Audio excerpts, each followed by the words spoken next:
Heyo everybody, Haku here with my live reaction to read through for Tower of God chapter 638 or season 3 episode 221. I was just looking at that 638 number and trying to work out the math in my head. Oh god, how many more weeks before I need to work on the character poll and stuff, because we got that coming up at 650, and of course it's going to be in the lead up to 650, so I need to give at least a month advance. So whenever 650 is set to come out, I guess I'll need to figure out what a month before that'll be, and that's when I need to put the poll up for everybody.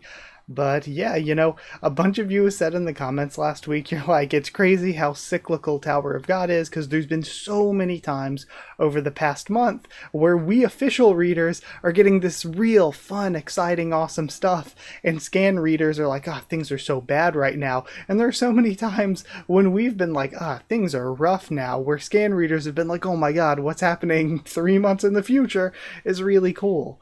So, hopefully that cyclical nature can give me some really cool stuff to be excited about, to help motivate me, because I've just been thinking, I'm like, oh my god, that's going to be so much time to put into doing that, and to put that time in for a series that just has definitely not been at its best, especially like this arc.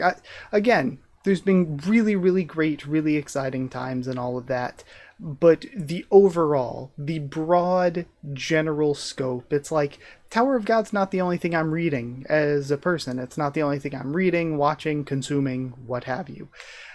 So I can compare it not only to other things, but also compare it to itself. I've been here reading it for a long time, and I can look at how things are written now and how things are contextualized now, and look back and think, man, this is nowhere, this is not, like, if you try to tell me that this at all compares to season 2, no way, you are absolutely lying. It is not even close in any sort of way. When you look at the grand scheme of the way the story is being told, it's not even close to how good season 2 was. And again, there have been good times, and even up to recently, I've really loved and enjoyed season 3 for what it is. I think the hotel arc is genuinely probably one of the best arcs in the whole series. I think that I really, really liked the nest, with just a few things that I didn't like about it. For the most part, I really did like it. I love the walls. I think the cage, again, has its weak points, but overall, I personally enjoyed it. Again, going back and rereading it, it's like, okay, I can definitely see the flaws, I can definitely see the weak points, but I really enjoyed it. It's just that this current arc has been an absolute dumpster fire most of the time, to tell that absolute truth.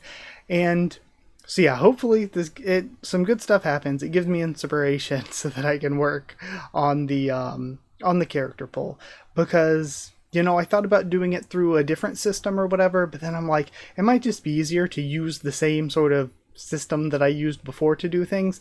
And one of the big things I didn't like about it is I was giving everybody 3 votes a day, but you had to put in 1 vote and then submit, then put in another and submit, and you had to do that 3 times. And I was like, it would be nice if I could figure out how to make it work so that you could select the 3 at the time and then just put it through. But then doing it 1 at a time lets you, if let's say you have 1 character that you really, really like, it allows you to vote for that same 1 character 3 times instead of splitting them between 3 different characters.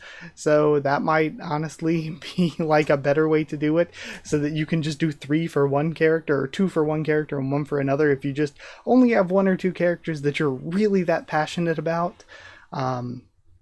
But yeah, generally, last chapter was not very good. I didn't think that it was the worst chapter or anything. I didn't think it was that bad, but it definitely wasn't good. And most of my problems and most of the discussion I had last week was on how off the rails the general overarching story of Tower of God had gotten. But going back, and again, every single week, I watch a lot of other people's reactions. I consume a lot of Tower of God content. So going back through all of that and seeing the chapter some more times, I do have a lower opinion of it after going through it multiple more times than I did on my first reaction. And again, I think my biggest issue with the specific last chapter is the downfall, the mischaracterization, the past 2 chapters especially, of Andrassi of her character. Like, it's really, really rough. When I wasn't really thinking about it last week when I was talking about this is so out of character for her. But the thing is, what I was saying is a good way to write it would have to be her competent. Okay, something bad is happening. She's staying calm. She's figuring things out. She's staying true to her character and personality, even when things are going bad. And like, she could be panicking. Again, it's not saying she's not allowed to show emotion. She's not allowed to be weak. She's not allowed to make mistakes, because she is. But the way she was doing it, just, oh no, my leg has been grabbed, let me fumble around doing nothing for forever, instead of pulling out any of her weapons, using any Shinsu attacks, except for the one random beam she threw out. Once, when she's like getting closed in on by Bellerir and she just kind of does nothing. Like, things like that are situations where it feels like that portrayal is the problem. The writing itself, her losing isn't the problem, it's the portrayal, because she was very out of character, and it's much more satisfying to have her be competent, not weirdly out of character incompetent, have her be competent, but it doesn't matter how competent she is, because she is just overpowered, she is just outmatched by an opponent that's unfair for her. Bellerir Enkidu was unfair for her. And instead of that, we got her acting like a clown, and it makes Bellerir Enkidu as a villain look like a clown, just trying to like clumsily manhandle her. It makes both of them. And again, the chapter before last, where we had, okay, Bomb and Bellerir Enkidu clash, and then Dorothy cheers from the sideline, and then she gets grabbed by the ankle. Oh no, Bomb separates them. Then they clash again. Then she cheers from the sideline. Then he does it again. And we go through the same thing twice, and it's just awkward and kind of out of character, and it makes it look like a complete circus. Like, both Bellerir Enkidu and Dorothy look like clowns the past two chapters, and instead you could easily just have her be competent, but just outmatched by a stronger opponent, and then both of them come out of the situation looking good, instead of both of them coming out of the situation looking bad. And the thing I would compare it to is literally, we have seen so many instances, everybody's like, but Mush, he's just a regular and he's a ranker. We have seen her up against rankers from season 1. We've seen her in trouble against Ren. When everything she had was on the line, she still stood firm and was like, we're screwed, but throws the Green April to a knock. We might be screwed, but let's do what we can. Like, where is that in Dorothy? We have had years since then, and what is the clown show we saw the past 2 weeks? And if you're like, oh, well, that was forever ago, things have changed, just 2 arcs ago, just in the hotel arc, which I said was good, she was faced with the Serpent Master, high ranker level, strong enough to hold back Monster Form Tiara, and Serpent Master's coming. Oh shit, this is bad. And it's an opponent that specifically she froze up when she first saw, because there's some like trauma from her past there, which is something that like CU connected back to Serpent Master. Again, writing the character well, writing the characters in general well. And what did she do in the face of all of that? She was able to intuit by their reactions and interactions, intuit the relationship to Lilial, take Lilial hostage. And again, Lilial's another princess. It's not like she's a complete pushover either when it comes to Dorothy's level, and work out the deal to separate herself from that situation, to kind of save the other regulars momentarily from Serpent Master, and to redirect Serpent Master toward Bomb for the time being. Like, well, I guess she didn't really know it was toward Bomb for the time being, because Lilial was, I think, maybe... Did Dorothy know that's where Serpent Master was leaving to? But the point is that in the face of this great danger, in the face of being outmatched, even in a situation where she couldn't win, she still stood up to the opponent, and she still looked competent, even if there was no way she was winning. So again, here we could have a situation where even if there's no way she's winning, she could at least look competent, and her personality was intact through those situations. Going back toward what happened with Karaka being completely overwhelmed in that situation back in Helltrain stuff, or things where there were rankers getting involved, or where the workshop patrols were getting involved during the workshop battle. things later on in Hell Train at Last Station when Bomb, and Misang were the ones to stand up to Charlie. She's been in situations with rancors where she's been overwhelmed, and she has maintained her character, her personality, her competence. In the past 2 chapters, it's like, you can't go off and read any other manhwa. You can't go read any manga, any novels, anything, and compare that writing to the past couple weeks, compare that writing to some of the stuff Tower of God's been doing this arc. You can't say that this is good writing when compared to, like, literally anything else. And, like, you know, you can be like, but she is just a regular, and it's like, that doesn't work when, like, you can't gaslight me into just thinking that that's an excuse when literally I can read other series and see what good writing looks like, and this is not what it is. And the same thing goes for the chess piece game, where everybody, and I was surprised. I thought that people in last week's video might not like how negative I was about some of this stuff, but the vast majority of people were agreeing with it, which was surprising to me. But, I mean, I guess it shouldn't be surprising. But the chess piece game, the issue is, it is a horrible way to contextualize what's going on. That's the big problem. Where we had the end of last week, we have bombs, but who will I eat ice cream with moment? And that line, in Kingdom Hearts, but who will I eat ice cream with line, or who else will I tao ice cream with line, that is really, in context, touching, but it sounds really weird. And Bomb had that moment where this person, and Dorothy has carried the team with Bong Bong. She has stood up for Bomb. She's believed in who Bomb was on the inside as a person so many times. She's been there for him for years. She is dying. Gustang says, oh yeah, I can fix her right up. She'll be fine. And Bomb's like, no, but what about the chess piece? That's her chess piece. It's unfair. That's her chess piece. Shut the fuck up, Bomb. What are you talking about? That's such a horrible, horrible way to contextualize the story that's going on. To put it into this chess piece game when we have family heads fighting, and that's the problem that people, including myself, have been having for months now. There is a problem with contextualizing this war this way. If we had just went straight into the chess piece, straight into the chess match and not had the chess piece game beforehand, that would be a little bit different. But the chess piece game is kind of ridiculous because there are times where, what's the chess match going to be about? Bomb getting there beforehand secures his freedom. That's so important to Bomb.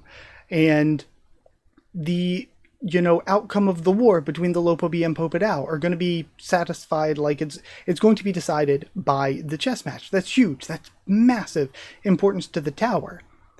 But when we get into this chess piece game, we start to bring in certain emotional stakes. And that's why it's a horrible way to contextualize this, because instead of focusing on the Popodao family or the Lopobia family, they're jokes. They're not on screen. We haven't seen most of them in months. When we did see the branch leaders from the Lopobia, compare the branch leaders from the Lopobia we got here to back in the nest. Like, what is going on? Look at White Garment Widow, Perditi, Perseus, especially, what was it? Dekoko. Compare that to like Ju and Tump and Wee Wee and what their portrayal was. It's just night and day difference. Like, the Lopobia and Popodao have been an afterthought. They've been a joke, except for the family heads. But I think we need the family too, to like humanize them a little bit more, or to like add to their stories a bit, because so much of the story of Traumerei is kind of a deeply personal one, and the same goes for Gastang when we start to see glimpses of how he feels about things that happened with Blossom, how things happened with N, and yet so often their children just feel like nobody. I feel like we really need a Lobadan and Kirin childhood story to like contextualize Traumerei as a father a little bit more. Like, show us his neglect a bit more. I think that might help a little. But some of the big things are like when Ann Dorothy is going and risking her life to try to get this chess piece. The chess piece game is important, but why would it be worth her life? Why would it be worth, is it really worth dying for her? Because again, this is about Bomb's freedom, but Bomb's not really necessarily guaranteed freedom, even if they, succeed. It's not like a guarantee. And also, from all you know, the family heads are already fighting. The rules of this chess game may have already kind of broken down, and yet, in a straight war, in a straight fight, if this conflict was contextualized not through the chess piece game, but through a fight, it is much easier to relate to and to understand the emotions these characters are going through. Because when it's an actual fight, and it's like Bomb's life and freedom is on the line, then it's like, that's my friend's life and freedom. I can risk my life for that. But when you're contextualizing it through the chess piece game, it becomes, no, that's a chess piece. I need to go and risk my life for that chess piece. And it's putting these middleman plot pieces in between the characters and what their actual goals are and what their actual feelings are, and it's taking the emotions to kind of a ridiculous, weird level. It's the "but who will I eat ice cream with?" It's putting something between the emotion that everyone can feel, oh no, my friend is dying, and putting like something weird in between it. And here we are with Bomb, but that's her chess piece. We're putting between and Dorothy, this person who means a lot, this friend who is really, really, really hurt right now, we're putting between the emotion of seeing a friend get hurt and this war, this battle that's going on, and we're interjecting this chess piece stuff and putting up a wall between it that makes it much more difficult to relate to, and it makes it seem silly. It makes it seem like a joke. It's a clown show. It's a circus. So yeah, I think that, again, going back and rereading last week's chapter, the past two chapters, I have a lower opinion of last week's chapter than I did upon my first reaction. Because, I think it's even worse. All of the problems that I said were still problems when I reacted to it, but now going back and, reading it multiple times, I'm like, okay, the problems were way worse than I first thought they were on my first reaction. It's the opposite of sometimes you're like, I didn't really like that at first, but then you go back through it and you're like, perhaps I treated you too harshly. That was pretty good. But no, this is the opposite of that, where I went back through and it's like, oh no, this is actually really pretty bad. So again, I don't know what to hope for this week. I don't know what to hope for the future of Tower of God in general. I said back during the Bomb Dumas fight, again, I go in every week trying to look for the best, trying to be happy and positive and love this series that I've loved for well over a decade. But you can't pretend, like I said during the Bomb and Dumas stuff, I can't sit and play pretend that this isn't written fairly poorly. And again, not even compared to other non-Tower of God stuff, even compared to Tower of God itself. Compared to season 2, this is really poor almost all of the time. Compared to the Nest Saga, this is definitely a step down. Notably, I kept mentioning things like the fights against you. I just brought up the branch leaders, but also especially against Yasracha's division commanders, against Calavan and his group at the first defensive wall, when there's some emotional connection there. Compare those conflicts to the conflicts we had with, say, the branch leaders, and it is just the difference between an Olympic swimming pool and a puddle. It is so shallow, this arc, even compared to the Nest, the conflicts that we're getting outside of the family heads. But even then, we're cutting away from the family heads for large swaths of time at a time. And we're interjecting silly stuff into, if we just had this as an actual battle, I think it could have been better. And I think it could have been much better if we just, for some reason, sidelined Gustang and Traumery for a little bit to let the smaller scale stuff play out. Just we have cut away for months and months and months and months. Hell, I don't even know when it'll be a year since we last saw stuff with the boss and Revolution and Gideon and Lobadan, Yama's group, all of those characters. It's been so long since we saw that stuff. We kind of should have let that stuff play out on screen. Show us what happens there. Get us invested through that stuff. I think if you were going to have the Bam Kunrak and Dumas stuff, I really think Bam Kunrak should have been defeated by Dumas the first time, but they impressed him. They stood up to him, and he's like, I see the potential in that boy. We didn't even need to have round 2 with Dumas. Dumas could have just seen the potential in Bam after the first time they fought. He did kind of see the potential in Bam there. We really didn't need the second round. And so we could have had that, and then have Bamkun and Rex sit out, like have the regulars. Everybody talks about it being an issue with the regulars being here. Have the regulars just sit out the rest of the arc. We have big things going on with the family heads, and we don't necessarily need the regulars to be a part of that. Is CU maybe cooking something? Maybe, but he's been burning it so far. But we could have maybe held them out. And then I think save what we've seen so far of Tromare and Gastang for the end. Have it be this big climactic battle between the family heads, and then whoever's going to jump in from there, whether it's Bomb getting back up, whether it's Hikesong or FUG coming in, like just have that as our big climax. Because as of right now, we didn't play out the smaller scale stuff to build up to this climax, and we've had this conflict, we've been having these flashbacks, and imagine if we were just getting this all as one big stretch at the end, is the big climax to the Sprout arc with all these different characters, all these conflicts going on, because look at all the characters we had going into this. We had two great families with multiple members that we knew of beforehand. We could have really played things out with that. We had, of course, like the Yama, Doan, Cha group. We could have played things out with all of those characters, really developed those characters, and built up to this crescendo of the family heads in conflict with one another. Then we could have got all these flashbacks we've gotten, and we could have had it as one big stretch without all of the hiatuses in between where we've had to watch Bomb play around with Dumas. And I think that the conflict between the family heads has been good, but it's just been so marred by taking time away from it so many times, and by it specifically having to be stalled multiple times, because it's like, no, we still have to do this, so we have to stall Gastang and Tromare. We have to do this, so Tromare and Gastang, their story's gonna, take a while, because we still have to do this other thing. And we keep interrupting, and let's say we just finish this off. Let's say we have Yurek or Luzlek, or if Bomb does something crazy, we have something happen here. We do the Gastang and Tromare stuff, because it feels like we're already kind of at a climactic place in a lot of ways.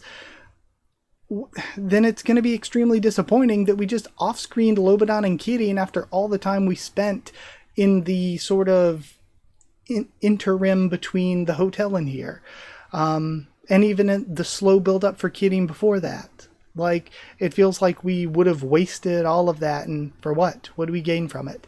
So yeah, long Haku intro again, massive Haku intro, just because I wanted to talk about the story some more, I wanted to talk about last chapter some more, and again, sorry to be negative if you dislike it, but yeah, Tower of God story just hasn't been written very well, this arc.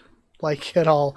Like again, there's small moments, but even those small moments, I don't think that a small flashback here and there can save what's going on in the present time being bad almost all of the time. Sometimes it's good with Gastang and Tromare or with a couple of the other things, but most of the time it hasn't been good, and I don't think an occasional flashback can save that, especially when not all of the flashbacks have been created equal. I think that the flashback with Amazu was incredibly good, but the flashback with V and stuff, it's getting to feel a bit contrived that we see so much of these characters, but we have them split, so it's like, okay, you're allowed to see this or these ones, but you're not allowed to see these ones. And I don't know, it just feels like some of the stuff we learned from some of these flashbacks would have been more impactful if we learned them at like chapter 800 or 900 after we had more of a journey, and if our characters had been more structured and well written, like our main core cast, if we had a main core cast. It feels like these things would be more impactful then, but it almost kind of feels like we're seeing some things too early. And if you wanted to have them this early, you should have been a bit more concise with the main story. So, I don't know. I just feel like things are so far off the rails that I don't even know what I hope for anymore, But either way, let's read what we have this week. I am a day behind, but I haven't heard anybody saying anything good, so that's not a happy sign. So let's just start reading. We have our content warning is typical. I see. In that case, go ahead and stop me if you can, says Gastang, where we left off. Foolish though it may seem to you, This is the path that I've chosen. You're welcome to try to stop me if you dare. Just like your mother once did as well. And again, this stuff just doesn't mean as much when Bomb just hasn't been, like, the story doesn't feel like it deserves moments like this because it's like the Arlen stuff hasn't been properly fleshed out enough yet. It feels way too early. Bomb as a character feels like he's way too all over the place. Like, there's so much that it feels like, again, season 1, season 2, Bomb had mystery surrounding him, but it felt like we were along the ride with Bomb. But now Bomb just knows and has done so much that we don't know. Bomb just seems so far divorced from the viewing audience that, again, his character having moments where he's just kind of all over the place. It really takes away from moments like this. Have it your way, then. Traumerei vs. Gaston, 6. I admire your boldness. Okay, but you're not quite strong enough yet. Didn't you learn that during your fight with Dumas? You're in over your head. This battle's too much for you. It looks like he's being cast back by the flames. Then Gaston walks over to Belarankidu, who I thought had already ran off. Bomb's just burning. Now go. Yes, Lord Gaston. And he runs off. Stop right there. Bomb activates the thorn. How in the world is he standing there in those flames? Why would you give someone like him the opportunity to decide the fate of your families? I don't understand how the leader of a family could do such a thing. Why? Why? And again, does Bomb really know Bellarire all that much? To say this? Mark my words, or even know Gaston that much. You're going to regret this later. You appear to be mistaken about something irregular. What? I know very well what the right decision is. In fact, doing the right thing was once my greatest obsession in life. And yet, all I ever got in return were regrets. So now, I'd like to try making decisions that I know I'll regret instead.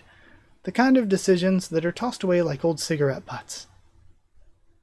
What do you mean? Then just screaming from the flames. Okay, or the flames, is that the resentment? Is it gonna touch the line? The V-hole? No. It looks like we have Traumerei Shinsu coming in.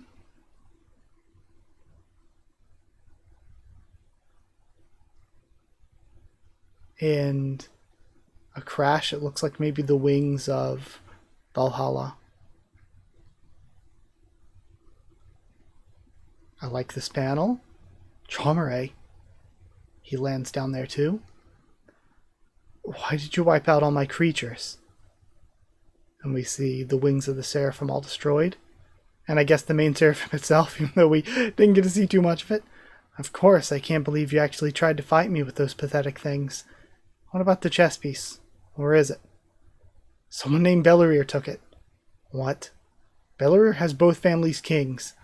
Unbelievable. I certainly didn't expect this. Go after him, Valhalla. But then the flames rise up. You're not going anywhere. That vermin Bellarire is going to use that chess piece to achieve what he wants. I'm the one you must fight right now, Traumerei, not that little bug. Listen, irregular. Yes?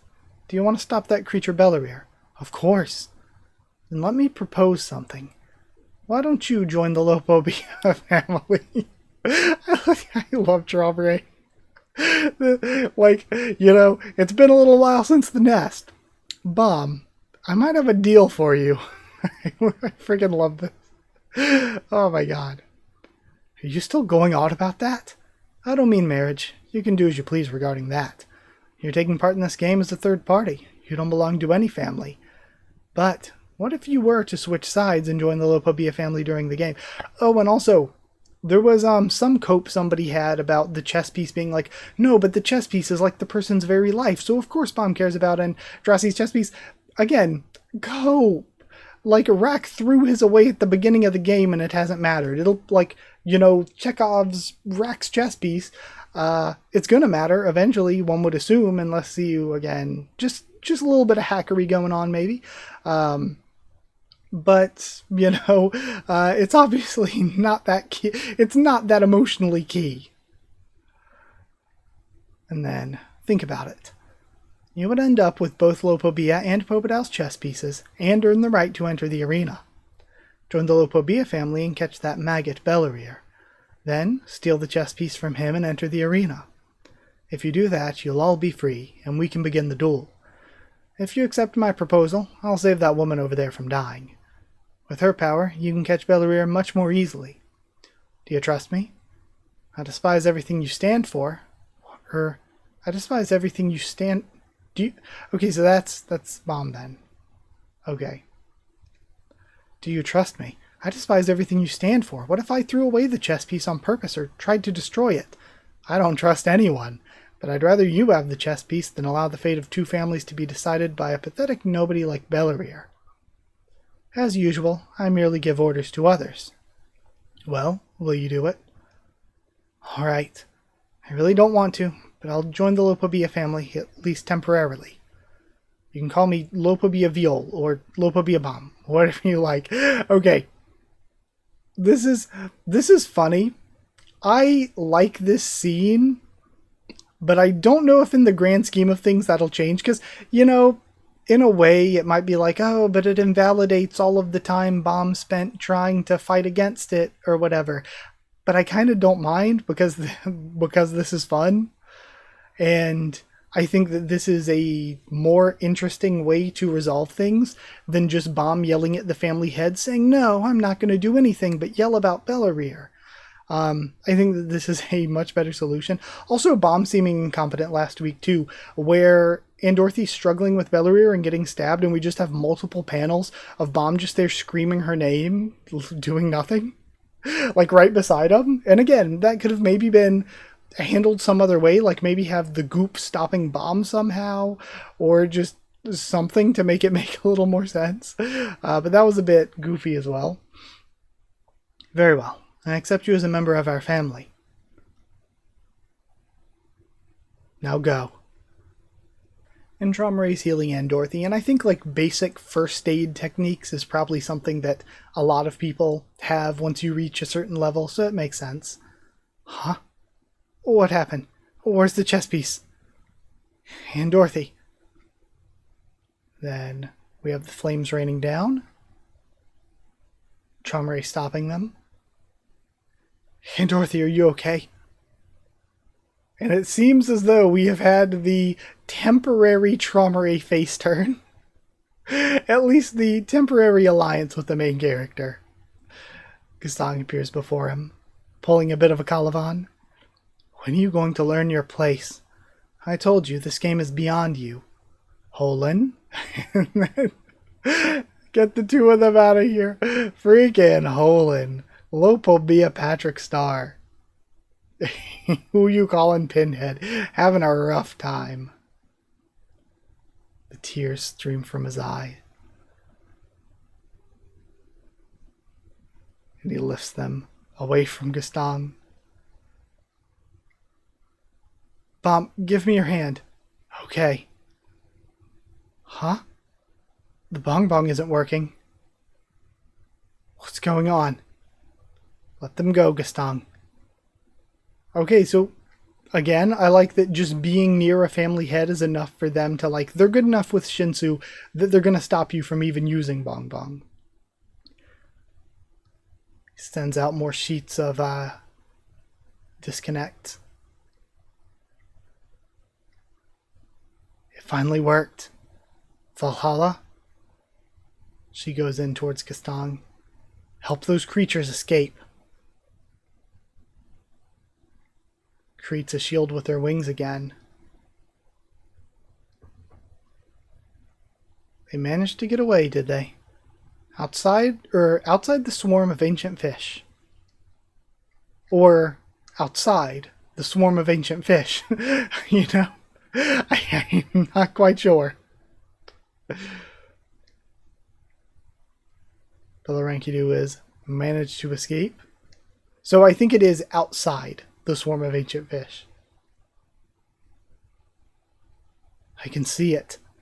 We have the crack in the hull of the sprout. There's the arena. I sure wish this body could fly. Oh well, I guess it can't be helped. Then, at least I have this power. He's gooping ahead. But then we see Bong Bong coming in. And Dorothy and Bomb here. There he is. Get him, Bomb. How did those two escape? And I've got to admit, there's nothing like directly wrong with this. I'm fatigued. I'm tired of Bomb, and I'm tired of Dorothy versus Bellarire. Even though I think Belarenkidu is a fairly compelling character, I'm just a little fatigued with this whole interaction. It feels like it's just gone in circles so much that I was sitting here thinking, oh God, do I have to read these particular characters fighting some more? And then I was like, well, there's not anything wrong with this specifically. I'm just sick. I see the potential of Bomb versus Belarenkidu, and I'm like, please not again. He grabs on. Damn it. Why the hell can't you fly? I'm sorry, I can't fly, really. Now we have another Shinsu Blast charging up from Dorothy. He kicks off away, though, to avoid it. And Bomb comes in with an arrow and looses it. Again, interesting that Bomb's just using arrows instead of his normal Shinsu attacks or the orb or anything for this. And he fires through Bellarire's body, which we don't know if that does anything, to be fair. Ah, shit.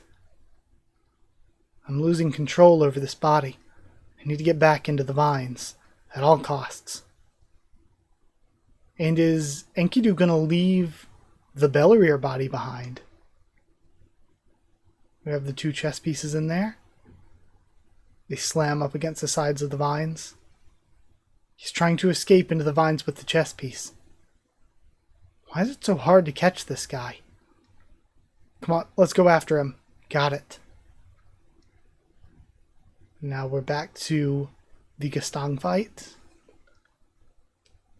I'm assuming that should just be rapid. Come back to me.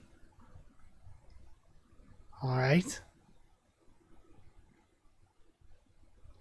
So Rapid's using its energy to, like, is Tromare gonna buff himself by, like, fusing with his creature, maybe?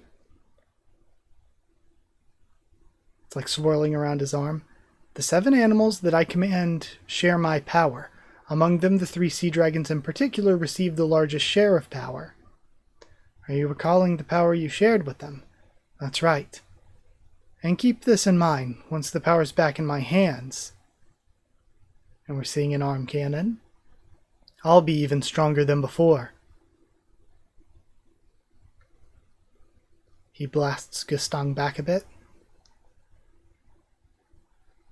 Charges in close as Valhalla's coming in from behind. We have the attack surrounding him. And then she uses the face flash thing, but he avoids it. Goes in close with a punch. And the punch of Tromare is being met with a whacking stick of Gastang. It makes contact with Tromare again, though. Again, this is something that cleaves through all defenses, though, right? So it can't be blocked or defended against. He didn't even try to dodge the attack. I guess he just figures he'll tank it to go after the book. Let me make something very clear. Despite what you might think, I don't like avoiding fights. He grabs down. And I'm not a coward. He brings up a sheet behind himself as he's getting hit. And slashing with it. Alright. We have the splatter of blood. Okay, he held his arm out with the hand-mouth bite of Rapid and then sliced it off with Disconnect. I let my guard down. And he's still stepping through with his whacking stick hit. The book flips open while still in his hand. Who is it that made a tear so high up in the firmament? Did the book just open by itself? Born of the Heavenly Father. It's the name of the sun who would become the blade of the wind and rip apart the firmament. And we have everything being drawn into this black hole, essentially, it looks like. Now tear through the firmament and come out. Unos. Okay. Very space itself is being ripped open by these hands. And a face is peering through. Behold, the emissary of the spirits that have broken through the firmament and descended upon our world. And then we get to be continued. Honestly, this wasn't that bad. I don't know. I could see people not liking it. I think it starts off weak. Let's go into a little bit of review time since the video is long anyway. I think we start off weak with this early stuff. Like, this conversation here isn't very good. It's kind of continuing on problems we've been having. So, like, I'm just going to go through this kind of quickly. I think it starts off weak here because a lot of things happened. Like, all of this, I think, not the best. And then, yeah, like, I don't know, just the character stuff here is the real weak stuff. So we go through all of that. And then I think when Tromare gets here, I'm interested in the Tromare-Bomb relationship stuff. And again, like the line of, you can call me Lopobia Bomb or Lopobia Viole. Again, one thing that I think is a potential positive about Season 3 Bomb that a lot of people keep saying, what personality? I think Season 3 Bomb has the most personality that Bomb has ever had. He talks a lot of crap. He just talks more. And I think that helps sometimes. Sometimes he seems dumb, like the past couple chapters. But sometimes it helps. I think if the writing around him was better, then it would definitely help. I think he shows more personality outwardly, and I think that's generally a good thing. So I think lines like that are fun, and if the writing surrounding Bomb was better, they could be even more fun. As compared to like Season 2 Bomb, where of course the main story of Tower of God was much better, but Bomb very often didn't say too much of anything, didn't express very much, and it was more about the characters around him drawing that out of him occasionally and having their own conflict and, struggles and advances and all that kind of stuff. So, having a little bit more personality out of Season 3 Bomb I think is fun. Then we get to the outside, and I'm torn. I don't think what we saw is terrible. I think it's, again, a little bit of us just still running in circles. I'm just really done with these characters, particularly doing what they're doing now. Again, if it was written really well, or if they were doing something different, if it was a little fresh, if we maybe took some time away from this to do the more exciting stuff instead of taking time away from more exciting stuff to do this, it'd maybe be better. Like, absence makes the heart grow fonder and all. But yeah, generally, it's not that any of this was terrible. I'm just not personally here for it too much. And I do think it's still a bit silly how they're like, oh no, I get hit by this attack. Oh no, he's running away with the chess pieces. Whatever will we do? It just feels like a baby's first story. It's very elementary. It's very like little kids TV show type stuff. Not a huge fan. And then we get to the fight and the stuff with Castang and Tromare, and I think it's still solid.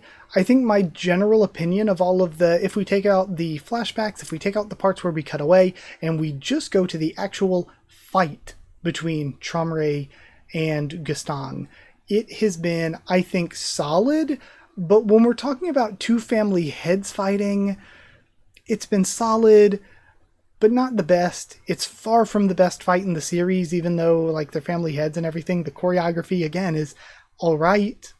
Again, I think, though, when I look at the actual fight portions of Tromare versus Castang, and then I look at Yurik versus Mircea, it's not even close. Jurek and Murchia put on a way better fight.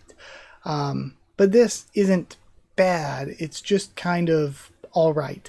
It's like your classic. It's like a 6 out of 10, 7 out of 10 kind of fight. You know, it's all right. I certainly wouldn't say it's bad. I wouldn't even say it's mid. It's just I think we've seen much better.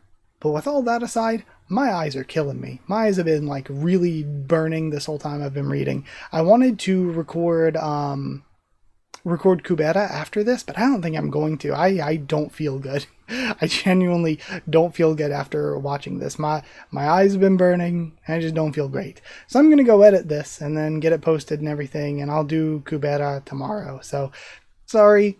Like if you didn't like the video, comment down there. Tell me what you thought of this chapter. If you have anything else to add, anything you want to talk about, it is very much appreciated. I appreciate all the comments last week. They were amazing. They were great. So thank you. Follow on Twitter if you want. If you want a link to the Discord server, it's free and open for anyone. Subscribe if you want to for much more Tower of God. There's probably hundreds of Tower of God videos on the channel. Much more positive ones than this, because we had a lot back when the story was much better than this.